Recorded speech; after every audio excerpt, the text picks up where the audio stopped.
Okay, so it seems as though Joe Joyce has teamed back up with his first professional boxing coach, Ismael Salas. For me, this is a lot better than him working with a brand new coach who he's never had any relationship with before, because he's going back to someone who he does know well and he does have a rapport with. So I'm going to quote Ismael Salas directly here. He says, "Surely this fight has some life and death aspects for Joyce, but I've already structured a special plan to bring him to his best form in the time we have left. I've already selected the sparring and I know what I want to achieve and where I want to get to before the fight. Abel and Booth did a good job, but I don't think they understood Joyce's body well. Joe needs coordination, moving all his limbs well to deploy his best boxing.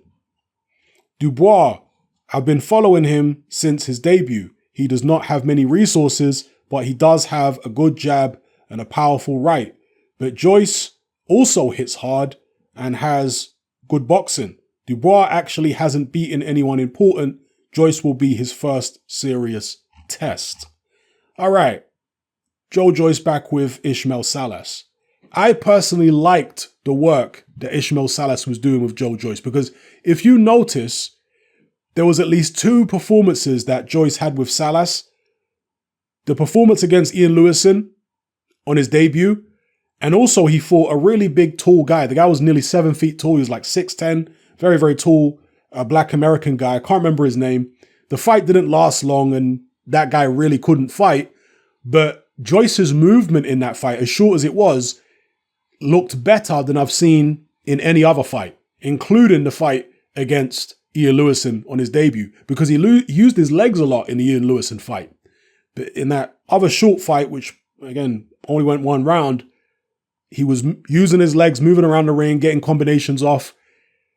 Salas likes to have his fighters like dancing in the ring. You know, he plays salsa music and all that kind of stuff. He's a very fun, even though he's an old man, he's a very fun, like gregarious old man. He's full of energy, and it seems as though Joe Joyce likes that energy. You know, he likes the kind of training style that Ismael Salas has. The reason that he split with Ismael Salas, it would seem, is because after David Haye lost to Tony Bellew in the rematch, Salas decided to go over, I think it was to the Middle East or somewhere, and he was continuing to train Jorge Linares, etc. So logistically, I guess Joe Joyce didn't want to follow Salas around wherever he was going. But instead, he went to America to be with Abel Sanchez. Now, I'm assuming Salas is based in America. That's somewhere where Joe Joyce is willing to go. He's followed him over there. I'm still concerned about the jet lag issue because, again, you have to adjust to the time zone in America in Vegas, which I think they're 8 hours behind the UK. So you've got to adjust to that when you start your training camp, and you've got to adjust to it again when you finish your training camp and you return to the UK. And these things can take a while to get out of your system. Now, you can try and adjust your training so that you're not training the normal time that you would in Vegas, but instead you're training at, let's say, the equivalent of 11 p.m. in the UK is going to be whatever time in Vegas, if you get my drift. You can do that, but at the same time, your body knows when the sun comes up and when the sun goes down, and your body's going to react to that.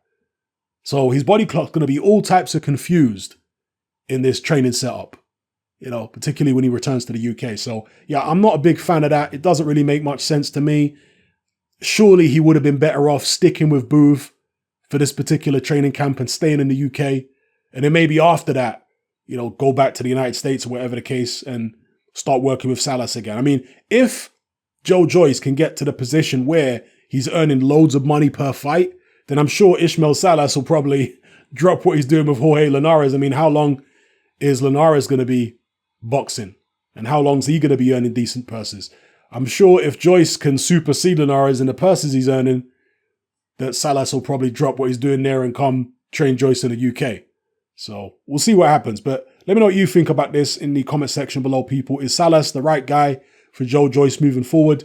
And I particularly want to hear from the people who are picking Joe Joyce, because not many people are. In fact, here's what I'm going to do. I'm going to, for the rest of this video, I'm going to play a very brief clip of a guy that I speak to on a regular basis, about boxing. French guy called Dubois. He's got his own YouTube channel if any of you want to check it out. And yeah, he is one of the people who's actually picking Joe Joyce to win this fight. And he generally is, fairly knowledgeable about boxing. He hasn't been following boxing for 20, 30 years, but in the time that he has followed boxing, he's really crammed in as much knowledge as he can. So of the newer boxing fans, he's one of the more knowledgeable ones that you'll come across. So have a listen to his take on the Joe Joyce-Daniel Dubois fight. And again, any of you out there who are also picking Joyce, I'd like to hear from you in the comments below and explain why. Explain why you're picking him.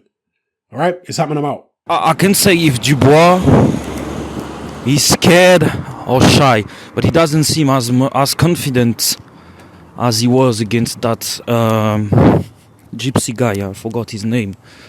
Unlike many people, I think Joyce is gonna win this fight, either on points or late stoppage. But I think it's gonna be on points. But I will not be surprised if there is some shenanigan behind the scene, because that's two of Fish Eye's cash cow, yeah? So I would not be surprised if this is a draw, yeah? But my money is on Joe Joyce on point. I just think that people are being fooled by Joyce's last performance against Brian Jennings, but nobody can tell that Daniel Dubois would have to better. I think Joyce is very underrated. Joe Joyce got hit flush by Berman Steven, and Steven is a good puncher. I know he's old. I don't know, man. I just have the feeling that Joe Joyce will be too much for Dubois in term of work rate, in terms of stamina, in terms of technique. Because you say you're pointing the fact that Joe Joyce is very slow. Well, he might be slow with his hand, but his footwork is actually decent. His footwork is better than Dubois' footwork, yeah? So I don't know, who do you think is gonna come forward, who is gonna box on the back foot? Because for me, from what I saw, Dubois is the harder puncher, or he's just, I don't know if he hits harder than Joyce, but he's more accurate with that right hand. And but Joe Joyce seems to be the physically stronger guy and the bigger guy also. So if Dubois is not able to push Joe Joyce back early on, I don't know what's gonna happen, man. I don't know.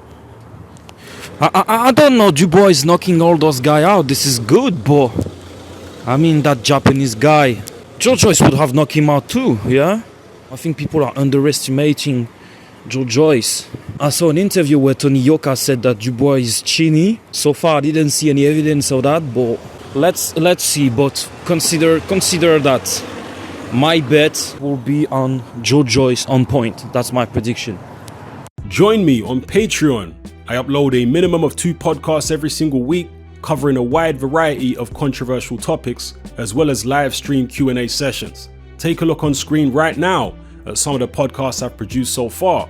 For just $3 a month, the equivalent of about £2 a month, you get access to all my new podcasts and my entire back catalogue of past podcasts, including my popular Confessions of a Nightclub Bouncer series. You can listen on your computer or on your smartphone or tablet by downloading the Patreon app from the Google Play Store or the App Store for free. The Patreon app also allows you to download each podcast in MP3. For less than the price of a cup of coffee, you get access to dozens of hours of exclusive content. It's easy to sign up, there's no contract, and you can cancel at any time. So come and join our community of free and critical thinkers by signing up with me here on Patreon today.